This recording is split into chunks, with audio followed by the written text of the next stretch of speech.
Excuse me, do you know why we pulled you over today? Exactly, it's because you're not subscribed. So you better fix that right now, or we're gonna have to take you in. So, I feel like we're going to have to deep dive into whatever is going on with the M1 chip. And obviously I talked about the benchmarks a little bit, and now it's time to talk more about the whole situation with this thing being in such a small device, and obviously comparing that to a much larger device, which is the Mac Pro. Anyways, Sharon, take the stage. M1 Ultra outperforms 28-core Intel Mac Pro in first leaked benchmark. The first benchmark for Apple's M1 Ultra chip popped up on Geekbench following today's event, confirming that the doubled-up M1 Max is indeed able to outperform the highest-end Mac Pro as Apple claims. Labeled Mac 13,2, the Mac Studio with 20-core M1 Ultra that was benchmarked earned a single-core score of 1793 and a multi-core score of 24,055. Comparatively, the highest-end Mac Pro with 28-core Intel Z&W chip has a single-core score of 1152 and a multi-core score of 19,951. So the M1 Ultra is 21% faster in this particular benchmark comparison when it comes to multi-core performance. As for single-core performance, the M1 Ultra is 56% faster than the 28-core Mac Pro. Yeah, so this is like, it's absolutely insane that this thing is so fast, I'm not gonna lie. Like, I did expect it, but it still blew my mind. Like, last night, it absolutely blew my mind. And it's just something that is so like focused on obviously performance per watt. But if you look at this number, like I don't understand why Apple isn't showing this. It's insane. Well, maybe I do because I don't know. Like, anyways, fuck it. It doesn't matter. It's so insane to see this number. It makes the entire thing make so much more sense in a way that obviously, when you look at the Intel chip, which is, well, some people use it and they love it, right? The Xeon chip. It is powerful, but it's heating up so hard that it's probably throttling itself, which might just be one of the reasons why it doesn't get a higher score. I don't know. But that is so insane. And if you look at these two chips together, these are two ultra high performance chips together, and they're still like so insanely fast. It's just, it blows my mind. I don't even know how to explain it. It's mental. It's absolutely insane. iMac Sag, yeah, I mean, they did discontinue the iMac. Listen, if you look at this, right, it doesn't really, I'm not sure if you have seen how this thing looks. Mac Studio. Oh, Studio. Right, this thing is beefy, right? So this is the entire fan on top of, like, probably here is the motherboard. So I am not completely sure how they would do that in a thin and light Mac or iMac. So they might be able to do the M1 Max in there, but then it might just be a consumer iMac, and I feel like they're just a little bit done with that. Maybe, I'm not sure. Maybe it's still coming. I don't know. But it doesn't seem like it, because Apple said in the actual event that they only have one Mac left, which is the Mac Pro. They literally said it would be the Mac Pro that was the last one left. So all I'm saying is, like, it's just this is the iMac replacement, and I know it's sad because, like, a lot of people love the 27-inch iMac. But I feel like it has to do with this chip being harder to cool. And also just like the iMac, maybe the iMac Pro, but the iMac was consumer focused, right? So either they had to create an iMac Studio or an iMac Pro, but it would eat into, first of all, it would eat into the sales of this thing, right? And second of all, it's a concept that I feel like most people didn't really like, because of you're stuck with the entire device after 5 years, for example. Like the iMac Pro, for example. A lot of people still use it, and it's a very good iMac. It's outperforming. It's still outperforming a lot of other computers. I'm just saying that you're now stuck with that device as it is.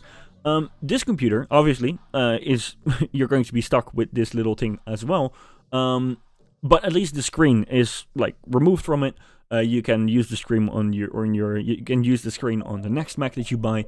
The peripherals, obviously, which was the same with the iMac, not gonna lie. But like, this is just a more modular system where you just replace the workstation and the rest just stays the same. Unless something is broken, then you don't, obviously.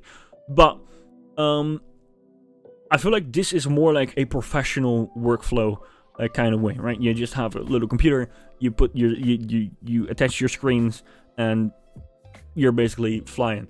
So I think that's another reason. Anyways, I'm not at the Apple table, so I probably do not know too much about it, or not enough. But yeah, it is sad. It's sad that it's gone. But I mean, come on. If you really want one, I'm not gonna lie with you. Let me go to Apple refurbished. Like, if you really want one, it's probably still available. Obviously, you also have the 24-inch, right? So don't worry about that. But are we at Mac already? I don't know what's going on with my internet here. Absolutely insane. Yeah, so here you go. You can still buy a Mac, which is even cheaper than than the Flippin' Studio display. And well, you got 8 gigabytes of RAM, SSD storage, 1080p camera, whatever Radeon Pro thingy. It's an x86 Mac, right? So don't worry about it. You can use it as a AirPlay screen. But yeah, that's basically it. I feel like we're not going to see a 27-inch iMac anytime soon. That's what I think. Well, maybe I'm wrong. I'm not sure. Anyways, let's keep going here. As for single-core performance, the M1 Ultra is 56% faster than the 28-core Mac Pro. Apple has claimed that the M1 Ultra is up to 60% faster than the 28-core Mac Pro when it comes to CPU performance, so Apple may be referencing single-core differences in the metrics that it shared during today's event. This is just one benchmark, so we could see the M1 Ultra performing better in additional benchmarks following the March 18th release of the Mac Studio. Yeah, so we don't know in what environment this was tested, and what, like, obviously, like, there could be a lot of things that were going on the Mac. I'm not sure. Anyways, we're probably going to see a very decent video from Macstack popping up really soon, especially like he's going to get like all 3 of them. I feel like I only bought like the base model and a decently spec'd out model, except from the SSD. So I'm definitely going to compare those two. But Macstack is definitely where you want to be if you want to have that in-depth video, right? So speaking of this chip, what the actual fuck is coming with the Mac Pro?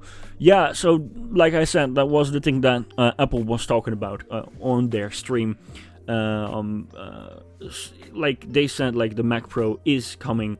And they also said, which was also very interesting, is that this chip is the last one in the M1 family. So that kind of like makes it sound like that chip is going to, the chip that is going to be in the Mac Pro is going to have a very different architecture. Not architecture, a very different baseline. So it might be based on the M1. Or based on like something similar to the M1, but it's not going to be called the M1. So, which could be either just marketing, right? Because they want to be like the Xeon of M1. But like, I don't know. It's probably just going to get a different name.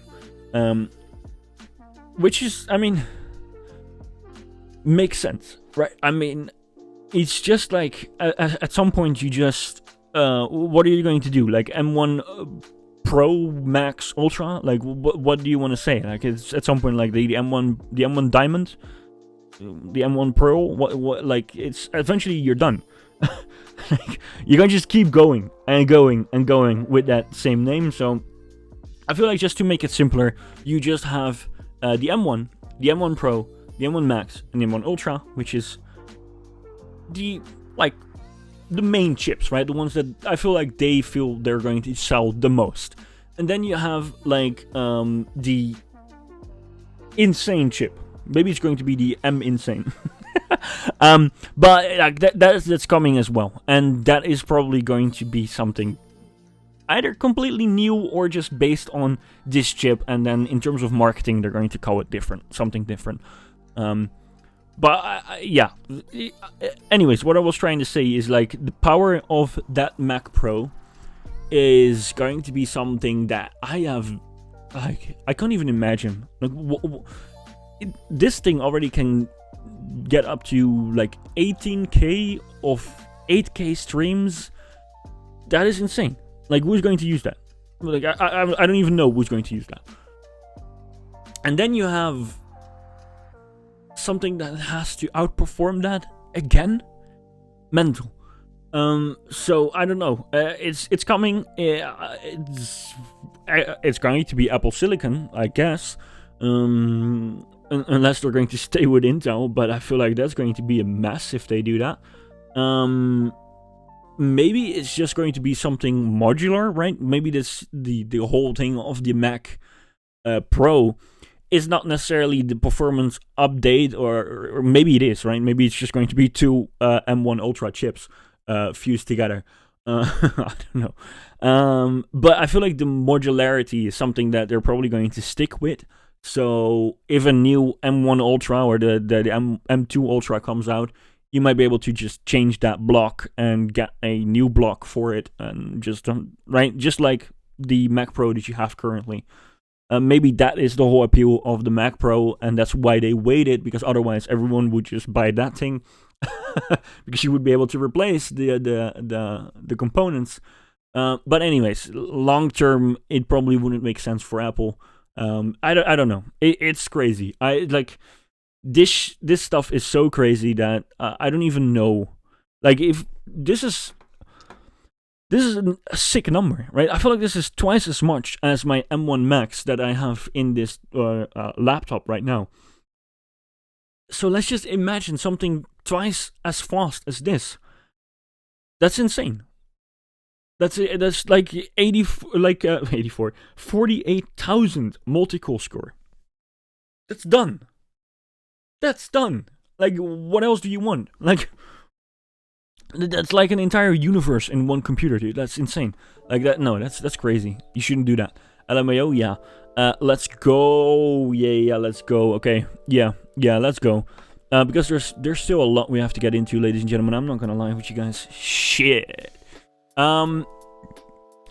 Apple also did go in. I'm not going to read all this, but Apple also did go in to like obviously comparing this with the Mac Pro, like the Mac Studio with the Mac Pro, and which they claim is 80% faster, like the GPU, which is insane. Which is like it's absolutely insane. I don't even know what to tell you. Like that's mental. I like, obviously we have to look at the benchmarks and like the YouTubers that are going to get all these devices and probably also have a Mac Pro. I don't have a Mac Pro, so I wouldn't be able to tell you. But the estimation probably wouldn't be too far off, if at all. So that's insane. I just don't know, like it doesn't make sense to me, to the extent that I would say it's so. Like, when I remember when they announced the Mac Pro on, was it WWDC? They showed all the streams of music. They showed all the insane things that you could do with it. The insane amount of RAM that you could have in it. Like, it was such an experience. I was looking at it, I was like, holy shit, I'm probably never going to buy that, but that's insane. And now, 4 years later, they show a little box. A little fucking tiny box. And they say, you know what? This thing is going to outperform it with like 80% headspace. Done. Like, it slapped everyone around the room, because like people were like, holy flipping shit, right? It's mental. So again, I don't know what the Mac Pro is going to do, but baby, this is insane. This is mental. This is absolutely mental. Anyways, is there anything else that we have in here? No, we didn't look at. Well, yeah, 100 watt less power to have the same or similar performance. Lads, can we just appreciate the M1 Ultra for a sec? Yeah, I mean, fair enough, right? I mean, yeah, I feel like we are appreciating it, right?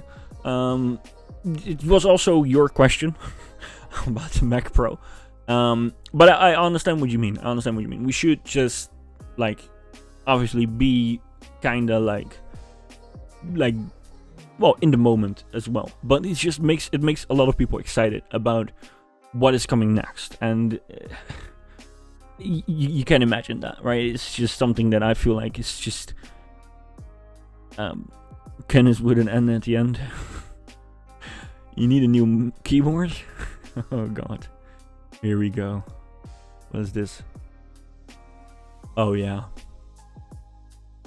Dude, this is insane. This is mental. This is absolutely mental. Like, the price on that thing is mental. Anyways, let's just keep it pumping. But it, Moggy has a good point. So, like, it's just like he or she brought it up herself or himself. But like, it's a good point. Anyways, speaking of the M1 Ultra, here we are. Apparently, still, like, let's not read every single fucking article on this, because otherwise we're just going to sit here for hours. But this is something very cool, because apparently the Mac Studio with M1 Ultra in it is 2 pounds heavier than the M1 Max version, which is kind of similar to what happened with the MacBook, with the M1 Pro in it and the M1 Max in it. It's just not as much, right? 2 pounds is a lot. And apparently that's due to the beefier heatsink, and probably also like the power unit that's in it. How do you call that? The anyways, the thing that gives the chip power.